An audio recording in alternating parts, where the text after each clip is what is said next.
आज रामपूर येथे दिनांक 16 वसंतराव करडभुजे यांच्या शेतावर आम्ही दशपर्णी तयार करणार आहोत.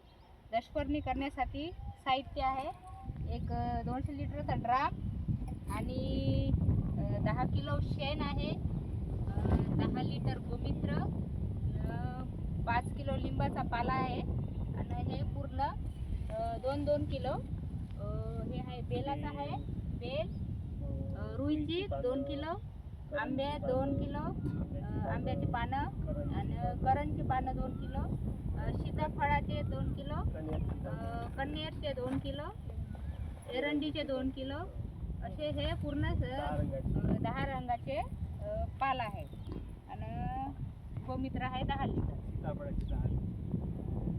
हे आहे लसण, 250 ग्राम लसण आहे. आता हे पूर्ण साहित्य